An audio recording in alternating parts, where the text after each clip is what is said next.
بسم اللہ الرحمن الرحیم۔ ایزی پبلشرز کی جانب سے خوش آمدید۔ غالب اردو جماعت پنجم۔ پیارے بچوں، آج ہم سبق نمبر 12 پڑھیں گے۔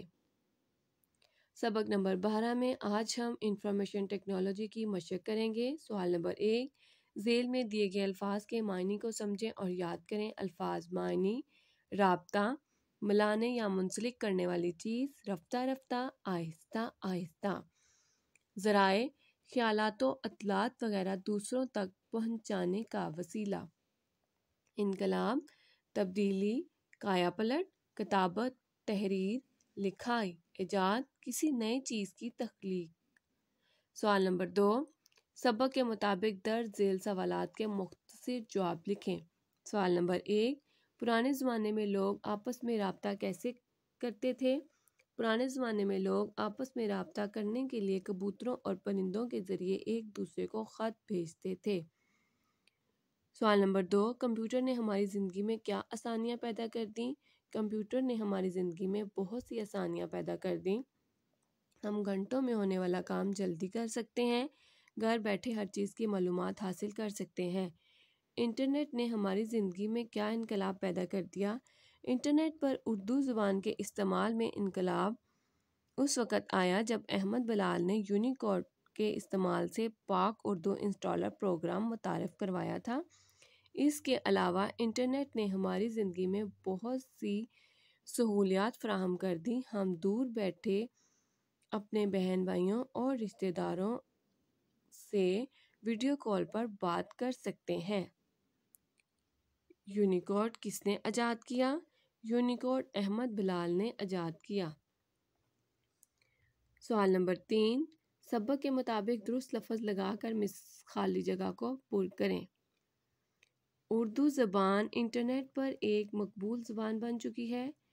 نئی ٹیکنالوجی نے ذرائع ابلاغ کی دنیا میں انقلاب برپا کر دیا۔ بہت سے تعلیمی ادارے اب آن لائن تعلیم دے رہے ہیں۔ بہت سی ادبی، تعلیمی اور تفریحی ویب سائٹس اردو زبان میں موجود ہیں۔ 20ویں صدی کی آخری 2 دہائیاں ہماری تاریخ میں بہت اہم ہے۔ ان پیج پر لکھی جانے والی اردو پرانے دور کی کتابت کی نسبت بہت زیادہ خوبصورت ہے۔ سوال نمبر 4، درج ذیل جملوں کے سامنے دیے گئے افعال میں سے درست فعل کا انتخاب کر کے جملے مکمل کریں۔ آصف نے موبائل خریدا، اکبر نے تقریر کی، عائشہ نے خط لکھا، کسان نے فصل کاٹی، دھوبی نے کپڑے دھوئے۔ آصف نے موبائل خریدا، اکبر نے تقریر کی، عائشہ نے خط پڑھا، کسان نے فصل کاٹی، دھوبی نے کپڑے دھوئے۔ سوال نمبر 4، غلط فقرات درست کر کے لکھیے۔ بیٹا یہ غلط فقرات دیے ہوئے ہیں، آپ نے انہیں یہاں پر درست لکھنا ہے۔ سب سے پہلے دہی کھٹی ہے، یہ غلط ہے، یہاں آئے گا دہی کھٹا ہے۔ اسی طرح یہاں پر آپ لکھیں گے کوہ ہمالیہ پہاڑ بہت بلند ہے، یہاں پر لکھیں گے شہر میں ڈینگی کا مرض عام ہے، شہر میں ڈینگی کا مرض عام ہے۔ نمبر 4، درست جواب یہ ہے میں نے آج کا اخبار پڑھ لیا ہے۔ نمبر 5، ہمیں آپ کی خیریت نیک مطلوب ہے۔ پیارے بچوں، اب ہم واوین اور کوسین کے بارے میں پڑھیں گے۔ واوین وہ علامت ہے جو کسی کا قول یا بات پیش کرتے وقت اس بات کے شروع اور آخر میں لگائی جاتی ہے۔ مطلب کوئی بھی ایسا قول ہو یا فرمان ہو، اس کے شروع اور آخر میں لگائی جاتی ہے، یہ علامت واوین کہلاتی ہے۔ جیسے نبی کریم صلی اللہ علیہ وآلہ وسلم نے فرمایا، یہ فرمان ہے نبی پاک کا، لہٰذا یہاں پر یہ علامت آپ دیکھیں گے دونوں جانب لگی ہوئی ہے۔ تم میں سے بہترین وہ ہے جو قرآن سیکھے اور سکھائے۔ کوسین، جب کسی عبارت کا حوالہ دینے کے لیے کوئی مواد دیا جائے تو اس کے گرد کوسین یعنی یہ علامت لگائی جاتی ہے۔ مثلاً اکبر کی گاڑی جو اس نے چند ماہ پہلے خریدی تھی چوری ہو گئی۔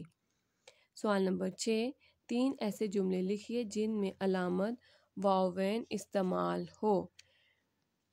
سب سے پہلے آپ یہ لکھیں گے نبی پاک صلی اللہ علیہ وآلہ وسلم کا فرمان ہے۔ اب آپ دونوں جانب واوین کی علامت لکھیں گے اور درمیان میں لکھیں گے گود سے لے کر گور تک علم حاصل کرو۔ پھر آپ دوبارہ لکھیں گے نبی پاک صلی اللہ علیہ وآلہ وسلم نے فرمایا۔ پھر آپ واوین کی علامت لگائیں گے دونوں جانب علم حاصل کرو خواہ اس کے لیے تمہیں چین جانا پڑے۔ پھر آپ لکھیں گے اللہ کا فرمان ہے۔ پھر واوین کی علامت لگائیں، روزہ میرے لیے ہے اور میں ہی اس کا اجر دوں گا۔